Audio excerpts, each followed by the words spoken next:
Bonjour à tous, donc aujourd'hui petite vidéo sur les avancées de mes cultures. Donc ici on se retrouve sur une parcelle d'orge semée en direct sur du sorgho et du radis.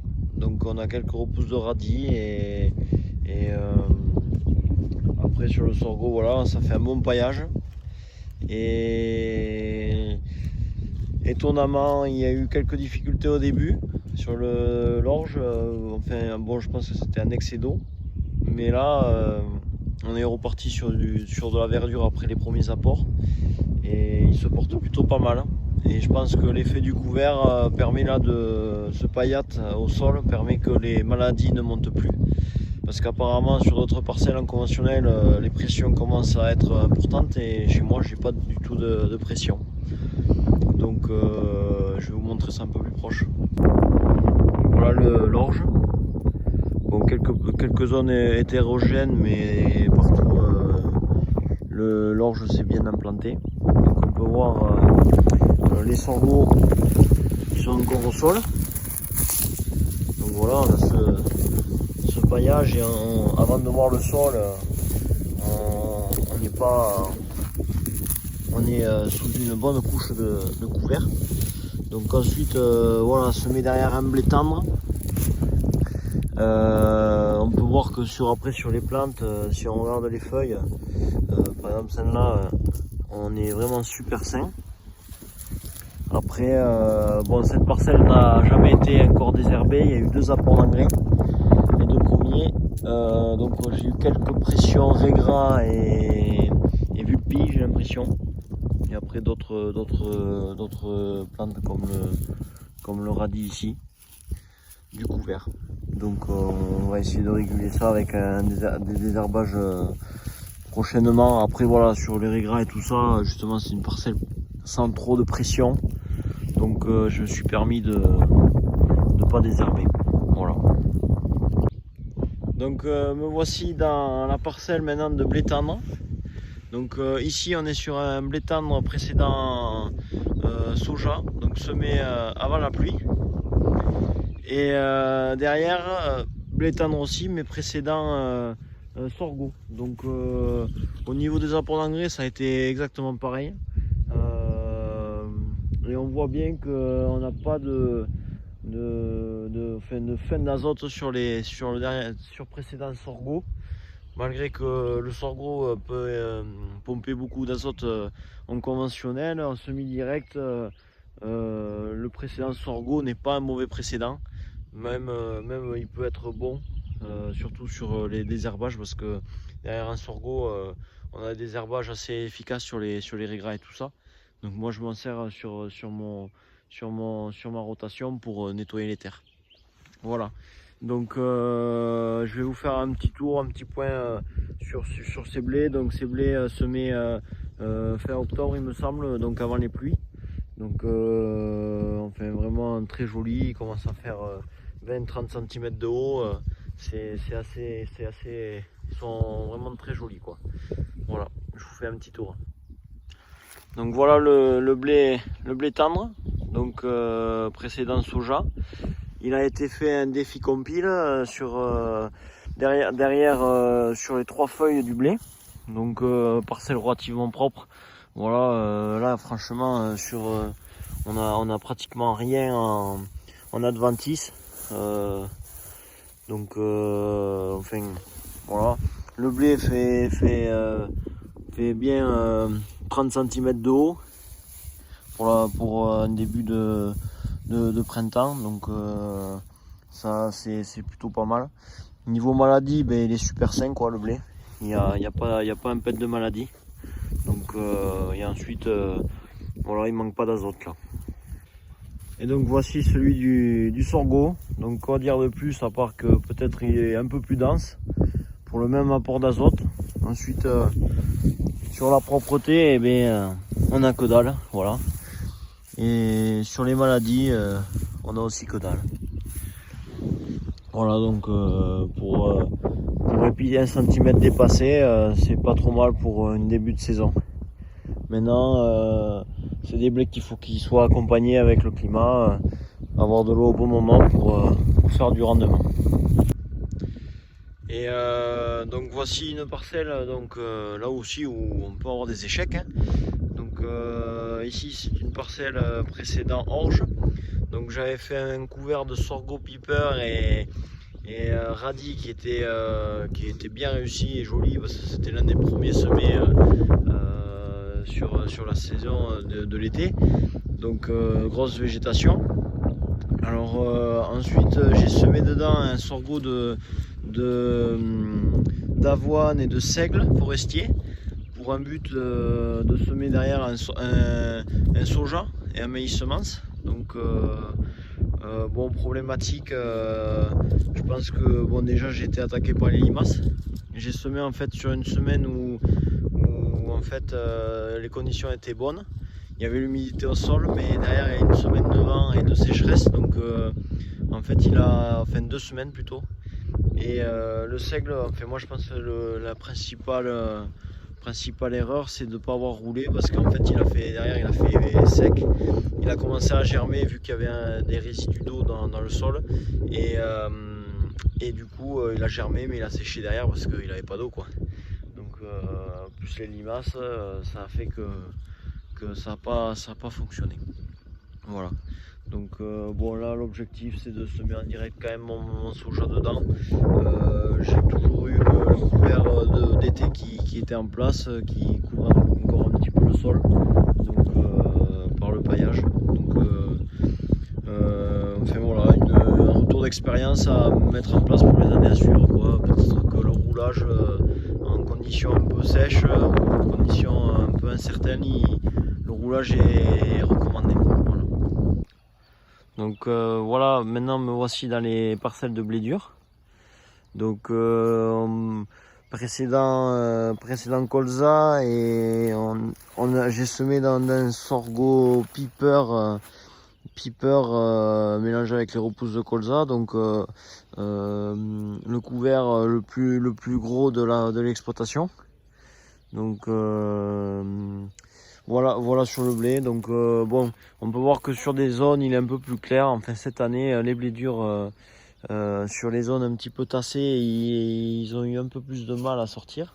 Après dans la globalité quand même il est présent. Donc on a eu beaucoup de problématiques régras sur cette parcelle. On a fait un défi compile à 3 feuilles mais ça n'a pas super bien fonctionné. Et derrière on a refait un autre désherbant, je sais plus le nom, qui a été très efficace. Donc je pense pas qu'on ait une souche résistant encore dans ces parcelles là de régras à ces produits là. Donc après voilà sur la nature du blé, donc pas encore de pression maladie. On a des tales, donc il a bien talé. Donc après voilà sur ces cultures là comme tout ce qui est céréales à paille, le semi-direct s'adapte très très bien. Donc on peut voir voilà le couvert encore au sol. Donc assez dense du coup au sol. C'est assez intéressant et en fait dessous on a toujours la fraîcheur malgré un vent d'automne très fort.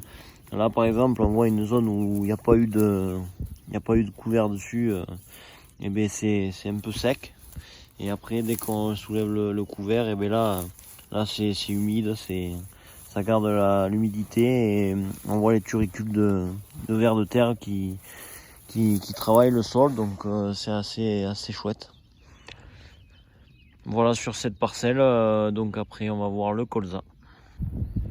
Et donc pour finir voilà ce tour de parcelle. Donc on est sur les colza, donc semi-direct, précédent blé dur, donc grosse problématique de régras. Donc à des endroits le colza a été étouffé. Bon, en tout j'ai 43 hectares de colza et ça c'est la parcelle la plus touchée sur le régras. Donc bon, on peut voir qu'il y a beaucoup de trous, après assez hétérogène. Et cette partie c'était du précédent aussi blé dur, mais il y a eu du sorgho à un moment donné. Donc voilà, on peut voir que vraiment c'est encore plus dense, Et c'est ici que j'avais mon essai où j'ai essayé 3 engrais, donc du 18-46 à 50 kg, à 100 kg, donc 2 modalités, et la troisième donc un engrais bio. Donc ce que j'ai pu remarquer, c'est que bon, le bio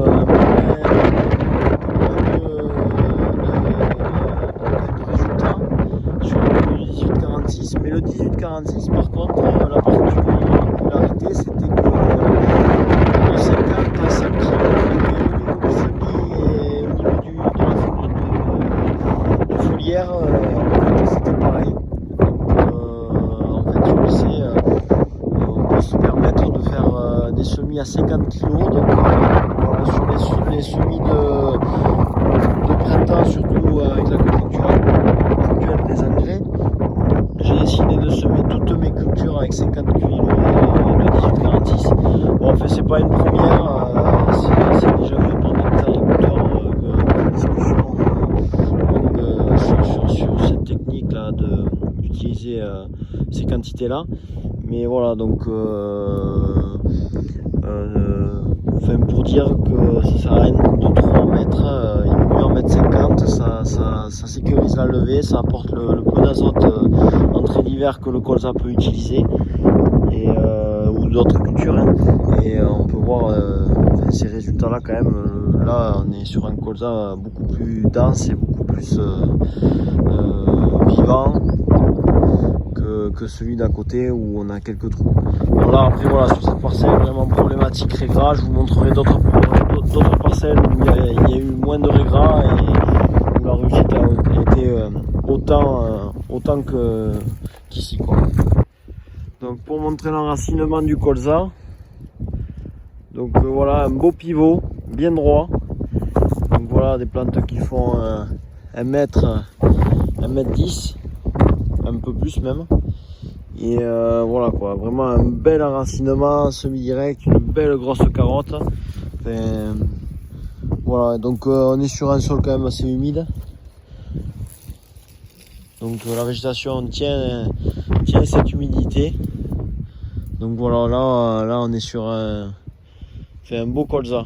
Après voilà, sur le semi-direct c'est assez compliqué et délicat de réussir le colza. Surtout quand on a des adventices particulières. J'ai remarqué qu'à un endroit de la parcelle j'avais du chien dent et ben, aucun colza sont sortis. Mais bon après voilà, c'était un film sur la parcelle. Après une belle réussite pour l'année, surtout au prix du colza. Donc j'espère faire 25-30 quintaux. Voilà, sur le territoire de Castelnaudary, donc Pérens exactement. Donc avec beaucoup de vent d'autant, ce qui me fait un peu peur ici quoi, qui nous casse les rendements. Voilà sur les colzas. Je vais vous montrer un dernier truc sur les colzas pour vous montrer un petit peu l'idéologie du semi-direct. Voilà, dernier petit point. Donc sur les colzas, donc voilà, c'est une parcelle aussi en semi-direct. En fait, toutes mes parcelles sont menées en semi-direct, la majorité, sauf celle à problématique ou celle que j'ai récupérée dernièrement.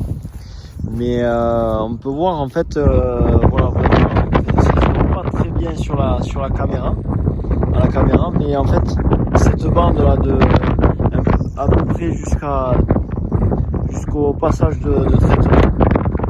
En fait c'est là où j'avais mené un essai à une époque de tournesol en semi-direct. Donc en fait ça fait vraiment ici globalement 4 ans que c'est en semi-direct, et en fait c'est le plus joli colza que j'ai sur la majorité de mon exploit. Donc en fait pour faire une petite remarque quoi, pour dire que en fait le semi-direct, on peut pas dire que ça marche pas. Aujourd'hui le semi-direct c'est un outil. C'est le semoir comme un outil, une charrue ou quoi que ce soit, c'est un outil. Mais après il y a toute la technique et le savoir-faire derrière qu'il faut mettre en place, c'est-à-dire de plus travailler les sols, de mettre des couverts et tout ça, et on voit que ça fonctionne en fait. Là sur cette parcelle quoi, enfin on le voit quoi. Plus au niveau propreté, on y est quoi. Enfin Donc on peut voir là, il y a quelques trèfles qui ont résisté au désherbage. Enfin c'était un colza associé, donc en plus voilà, c'est quelques trèfles qui me serviront pour mes couverts d'été, donc c'est pas trop mal.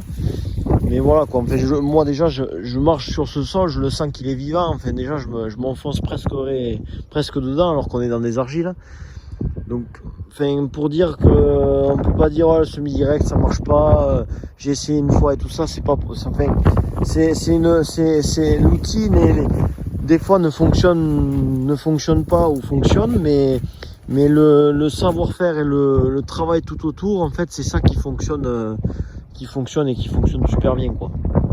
Donc enfin voilà quoi, je suis sur des colzas là par contre à 1m70, ils ont bien talé, enfin ils prennent le plus de volume que les autres, enfin voilà, donc c'est assez surprenant, je suis assez content d'en arriver là. Donc déjà au bout de la 4e année, donc là 100% semi-direct, jamais eu de travail. J'ai commencé avec un blé, j'ai semé un couvert de sorgho derrière, après j'ai ressemé un autre couvert de fèves avoine, derrière ça j'ai semé en direct mon tournesol, ainsi de suite. Donc ça fait 4 ans que c'est en pur semi-direct et je suis assez fier de ce que ça donne sur ce colza et voilà quoi, c'est vraiment j'attends que toutes mes surfaces commencent à répondre un peu comme ça pour que finalement le système soit viable et enfin aujourd'hui il est viable parce qu'en plus au prix du gasoil et tout ça c'est largement viable, mais que franchement ça réponde au niveau de mes sols quoi, et que ça réponde vachement bien, même mieux que du conventionnel. Donc voilà, ça c'est l'objectif. Voilà, c'est une petite parenthèse pour finir sur ces tours des cultures. Donc bientôt les semis de sorgho et tournesol. Je vous ferai une petite présentation et puis dès que je pourrai, je ferai une vidéo sur le matériel. J'ai pas trop eu le temps cet hiver de faire des vidéos, mais je vais essayer de faire le maximum pour essayer de vous contenter en vidéo.